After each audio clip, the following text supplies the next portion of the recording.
This is The Strange Recital, a podcast about fiction which questions the nature of reality.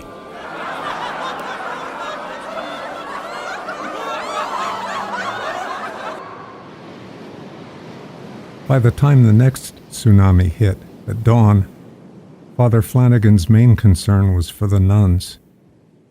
Their children's mission on another island miles away was at risk, but he couldn't help them now, not at this moment, not as the transforming sky took all his breath away. His eyes had never seen such color and effulgence. Yet he didn't even bother thanking God.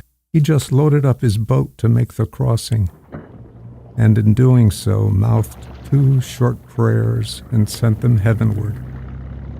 The first was for the safety of the sisters and his voyage. The second was a plea for all humanity. 27 miles across the strait, the dozen Sisters of Abundant Mercy began their day as well. Their mission house, providentially situated high and dry above the bay, was spared. Occasional tsunamis were to be expected. The native islanders had taught them so. But this time there were other troubling signs. They had heard strange, deep, rumbling noises and watched the sky change color over several days. Some considered it an omen, as did the villagers before they fled to higher ground. The sisters went about their work routinely. They prepared a simple breakfast for the children and made a pot of coffee for themselves, their only luxury. Father Flanagan would want some too when he arrived. With luck, he'd bring another bag of beans for them, along with crates of powdered milk and bags of rice and flour, salt and sugar, and tins of soggy vegetables. His monthly visits were a pleasant respite from their toil, a rare occasion to hear Mass, and their only contact with the outside world. After the noonday meal, the sisters scanned the horizon for his boat. Sister Margaret, who was the youngest, saw it first and rang the bell. Happy children came, those strong enough to walk, and climbed onto the mission house's porch to watch. They crossed themselves and fingered rosary beads. The children all loved Father Flanagan. He'd soon dole out candies to them, as he always did. But he was oddly silent when he moored his boat. Sister Margaret observed this right away. "God bless you, Father," she said. "You look so very tired. Perhaps you had a difficult crossing. Please come inside and join us for fresh coffee we have made." "I sort of gathered that you didn't know," said Father Flanagan, not even mentioning the coffee. "If you would only have a shortwave radio. But our devotion here is to God's work. We don't much need the outside world, except for you, of course." "Well, anyway, I brought a radio and extra batteries. You can hear about it on the BBC."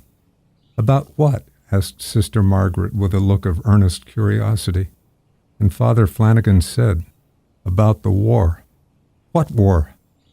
2 days ago it started, full nuclear. First India and Pakistan, then China, then America, and then the Russians pulling out all stops. Major cities of the world are now destroyed.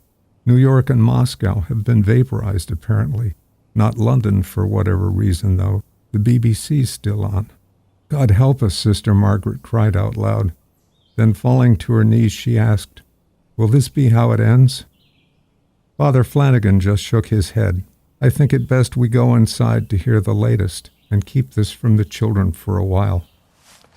Sister Margaret, her habit flying in the breeze, sprinted to the mission house to alert Mother Superior and gather all the other nuns. Father Flanagan followed, with the radio tucked beneath his arm, and on his way tossed candies to the kids. The shortwave didn't pick up anything at first, but reception did improve towards evening. The BBC could not be found, but there was Spanish-language news. Sister Claudia, who was Chilean, translated for the others. The broadcast said there were survivors, but their lives were under constant threat of radiation poisoning, thirst and famine, plagues and murder at the hands of lawless mobs. Even cannibalism had been rumored, but the actuality was even worse. The warring countries had turned to biologicals to kill each other's people. Quite possibly the Earth's whole population was already doomed. "We don't quite know yet," the announcer added, "so as a precaution this broadcast has been pre-recorded and will repeat until our generator runs out of fuel." Sister Claudia stopped translating at this point. She could no longer speak or even pray. All the other nuns were terrified by what they'd heard. Perhaps their island here, because of its remoteness, was now the safest place on earth. Father Flanagan calmly put his collar on and offered Mass. Afterwards, the nuns and children helped him bring in things from his boat. In doing so, they brushed against the venomous tentacles of jellyfish, leaving painful welts and open sores. They recovered slowly after several days, but the outside world would not recover. Millions upon millions more had died, the radio said. Mumbai, Cairo, Frankfurt, Seoul, Los Angeles, all silent. A station in Tasmania said scant survivors might persist in parts of Africa and South America. Then, after a few more days, all broadcasts stopped. No word of anything. No more deep rumbling from the ocean. No aircraft lights or contrails in the iridescent sky. No ships on the horizon. No human life but on their little island, it appeared. Then, one by one, the native islanders died off. But Father Flanagan and the nuns did not succumb. Were they all immune somehow, or was God protecting them? Young Sister Mary Frances, who was by nature outspoken, asked the others to reconsider their vocations if the world should end. What if there were no more people left for them to serve? For the Sisters of Abundant Mercy, what would be God's charge then? To pray, said Father Flanagan solemnly. But Sister Mary Frances gaped and laughed at him, a cackling, mocking laugh, and said that God might have a better plan. What if, she began to muse aloud, and repeated several times theatrically, what if? Has this thought not occurred to you? But Father Flanagan failed to see what she'd envisioned. What they'd have to do, this priest and these 12 nuns, who might well be the only people left, would be to reproduce and thereby repopulate the earth. That's what Sister Mary Frances had in mind. Father Flanagan sneered at her, called her impetuous. He said that carnal knowledge was a sin no matter what, and reminded them that they had vowed celibacy. Sister Claudia countered that she and Sister Margaret, the only novices among them, had not yet taken final vows. Sister Mary Frances then spoke up to say, but even both of you could never bear sufficient children to preserve the race. Biologically, it is impossible. Still, Father Flanagan is a healthy male, and most of us are still of reproductive age. Let's use our imaginations here, and wisely. God has given us a mighty challenge here. We can solve it if we work together. Minutes passed where no one said a word addressing this directly, but every eye was turned to Mother Superior in search of guidance. Prayers in Latin and in English poured forth from every mouth at breakneck speed. Finally, Sister Magdalene gathered up the nerve to ask, "How would you instruct us, Reverend Mother?" Mother Superior did not answer, not at first, so Father Flanagan took the floor and stated flatly, "We are already instructed on that topic. It is original sin." But Mother Superior said, "I do not accept that necessarily. What if God has brought this on to test our faith? Original sin may well be secondary now. I think young Sister Mary Frances has a point. Now I would like to hear your views." The nuns were not accustomed to being asked for their opinions, but some spoke readily. Sister Helen recalled from studying biology that more participants meant a healthier gene pool. Sister Ursula thought they could release themselves from vows if that was their concern, that God would forgive them if they chose unwisely. Sister Petra added, "Yes, and since there's no more Rome to guide us on these matters, whatever choice each sister makes can only be enlightened from within." While this exchange took place, Father Flanagan gazed fretfully at the floor, not even praying. Mother Superior, ignoring him, asked Sister Petra what her enlightened choice might be. "I would pray, then probably go with Sister Mary Frances's plan," she said. Now please forgive me, Reverend Mother, but how would you decide?" This elicited a little chuckle and a tender smile. Mother Superior placed a gentle hand on Sister Petra's arm and kissed her cheek. "My age does not allow that option, dear," she said. "I have already all the joys of motherhood, but if I were young again, and since you asked, my choice would be to sacrifice myself, if such a need arose, for the sake of God's domain." Father Flanagan heard every word of this, but still was unconvinced. He seemed more preoccupied than torn, a man of little doubt, for now. But he remained an obstacle. So Sisters Margaret and Mary Frances, fearing he might be plotting an escape, stole some matches from the kitchen and set his boat on fire. 20-30 years have passed since then. Father Flanagan now lies buried in the island's sandy ground, Mother Superior as well. The nuns have given birth to many boys and girls, some grown and having children of their own. Only the oldest have direct memory of their forebear, Father Flanagan, but all revere him as their spiritual father. To help celebrate his existence, Sister Helen composed a song of adoration that everyone sings around his grave each time the moon is full. There are some 50 people on the tiny island now, more than it can comfortably support. Sister Margaret, now very old and very wise, has taken charge. She summons everyone to the sprawling mission house, now fallen into disrepair, for an important meeting. She says this is a pivotal time, that action must be taken, that humankind's survival is again at stake. The nuns will stay on the island, but all their offspring have to leave. She commands them to build canoes with sails and venture forth. Sail ever north, she says, beyond the known horizon, where other islands will be found, some large and verdant and hospitable. And beyond those islands, other lands so vast that even mighty oceans can't surround them. These are known as continents, she explains. She remembers seeing them on things called maps. The offspring can't imagine this, but heed her wish. More time passes, another 20-30 years, still but a heartbeat in the time scale of the universe. By now the offspring have happened on and settled in new lands. They have further multiplied and scattered into tribes. Only the grizzled elders still recall the island and the nuns. Not a one of them remembers Father Flanagan. But he still lives on in ritual stories told and pantomimed around their cooking fires. He is now the Godhead seed of their creation myth, the provider of their everything. When the full moon comes, the men will hoist up spears and burning sticks to chant his name while wearing masks and dancing to the beat of drums.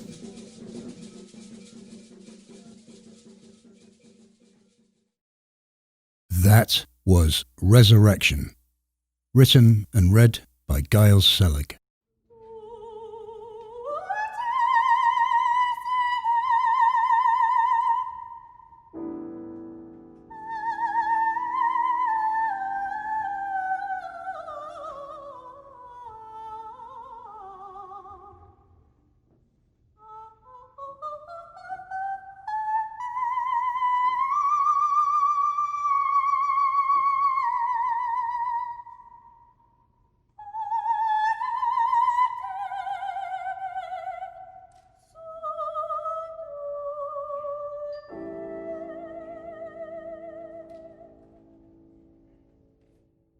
Hello, Giles. Welcome back to the Strange Recital.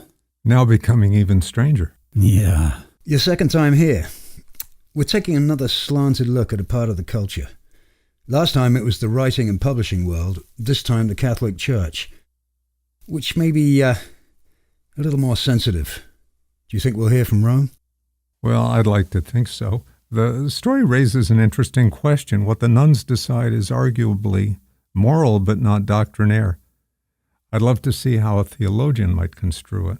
Yeah, I would welcome the opportunity to discuss this story with the Pope. I'm sure you would. Yeah. And the dilemma it proposes?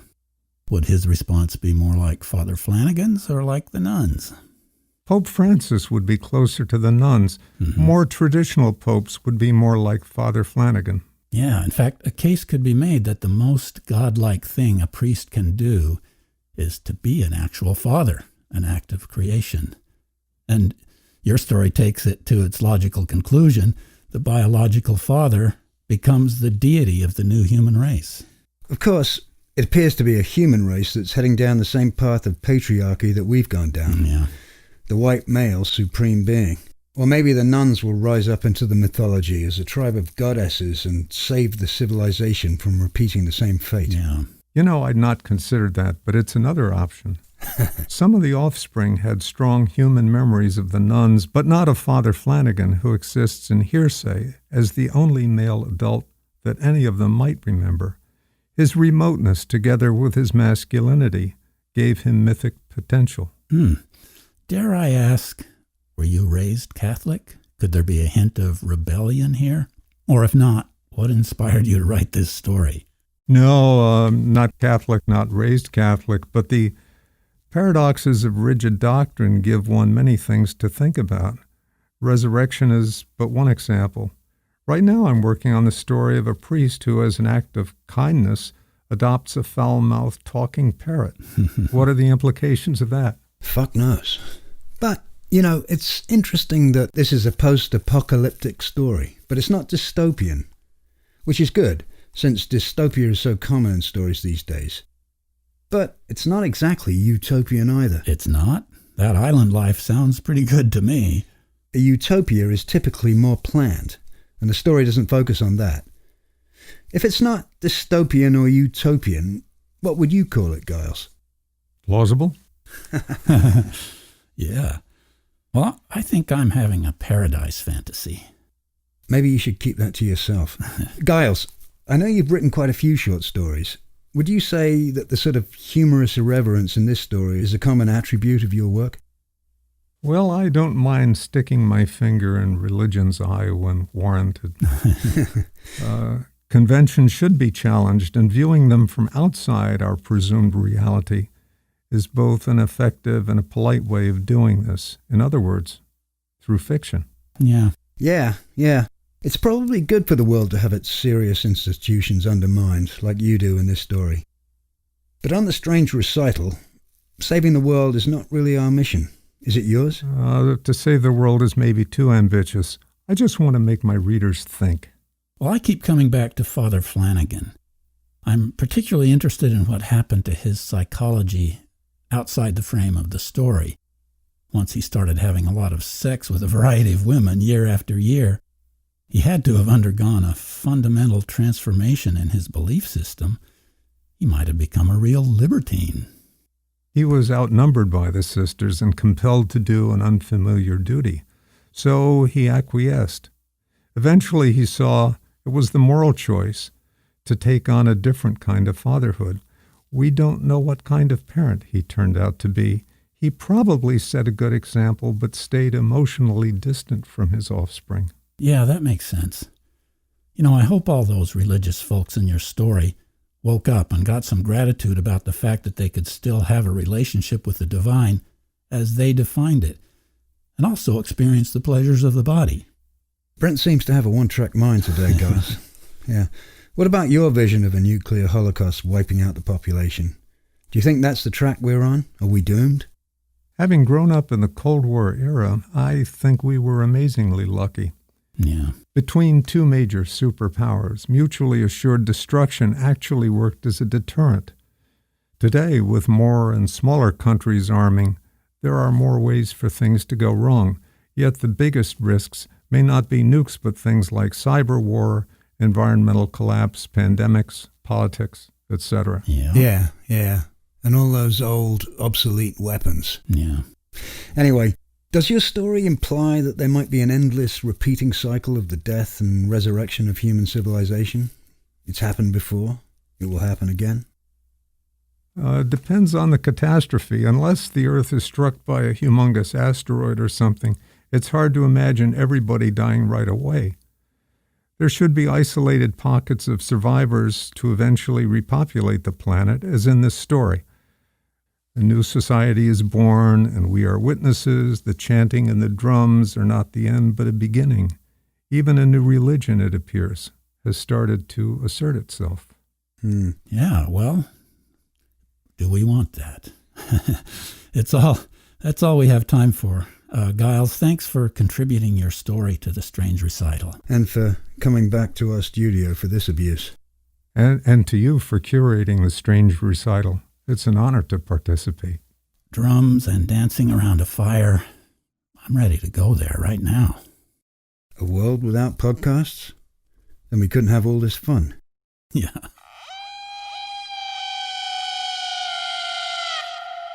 This is The Strange Recital, on the web at thestrangerecital.com. The music on this episode was a very short excerpt of Lullaby, sung by Suo Gun, followed by excerpts of a field recording from southeast Ghana, recorded by Bruce Miller, and lastly, Dulcissime from Carmina Burana by Carl Orff, performed by the MIT Concert Choir. There are links to these recordings on our website. This is episode 20102. You know, any views or opinions I express may not actually be my views or opinions. They might be, or they might not. I say this for comedic effect. It reminds me of a cutting board with a notice on it which reads, "Do not use as a cutting board."